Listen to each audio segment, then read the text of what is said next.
for our press review. And Sweden's gang wars are dominating the headlines this Friday in the Swedish papers, but also around the world. Deeptika Laurent is here to take us through it.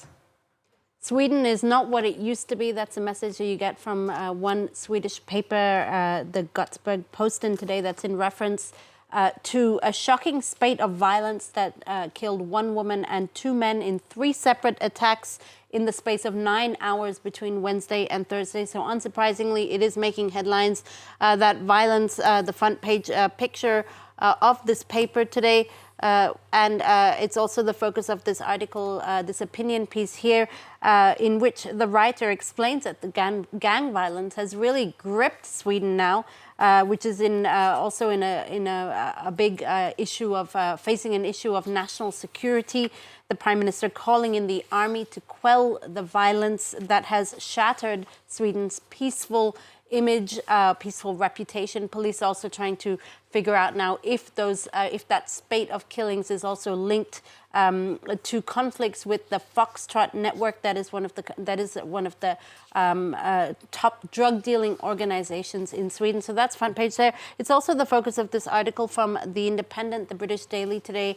A writer for the British Daily, Jakob Ilberg, talks about how the situation is like a war zone. 11 people were killed in Sweden in September alone due to gun violence. The country, according to him, is now the European capital of gun murder.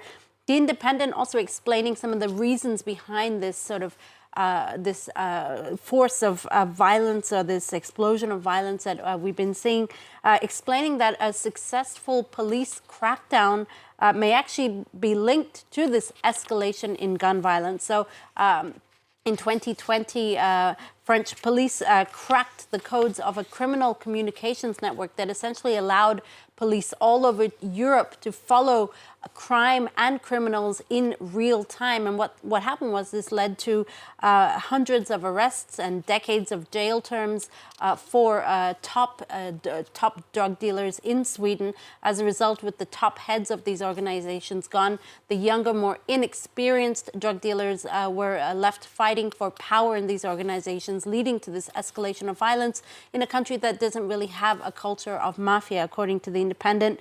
The paper saying, to quote one journalist, the situation is like headless chickens running around. Here in France, the sports paper L'Equipe, it's looking at the mafia-like connections of supporters of the Marseille football club. What's that all about? Well, the essence of this report from the French sports paper L'Equipe is that the links between football, the football administration, the political parties in Marseille, and the very powerful supporter organizations of Olympique de Marseille, the football club there, very much have this sort of underlying theme of organized crime or mafia-like kind of behavior. The club's former president, Jacques-Henri Hérault, faced threats and insults. Those perpetrators of those threats and insults have been brought to trial recently. The club's current president, Pablo Longoria, himself almost resigned over threats and pressure from the club's supporter group called the South Winners, and notably their leader, Rachid Zawal. In fact, Rachid Zawal, the L'Equipe explains, himself was sentenced to 9 months in prison for an attack on the football club's training center back in 2021, when hundreds of supporters ransacked the club's premises. All this to express their anger over the club's poor football results. And there's anger too in the UK. The British paper's headline on a story there, a senseless act involving a teenager who knocked down a very old tree. Tell us about that. Yeah, not just any old tree, Sharon, a very prestigious, one of the most photographed landmarks in the UK. The tree at Sycamore Gap near the Hadrian's Wall in Northumberland. It was actually made famous by Kevin Costner's 1991 film Robin Hood. It was a renowned site, and as I said, one of the most photographed. That is until the senseless act from a teenager, a 16-year-old, who felled that tree, who's now in police custody, as the Daily Mail says there, moronic, denouncing this act of utterly mindless vandalism. Finally, Deep Tea, the cult film Scarface, it turns 40 this year, believe it or not, and despite its cult status now, it was actually panned by critics at the time. Yeah, you can read all about the production secrets of Scarface in this article from the Independent today. Brian De Palma's masterpiece apparently has only just turned a profit 40 years after its initial release. Back in 1983, it was slammed for its high violent content.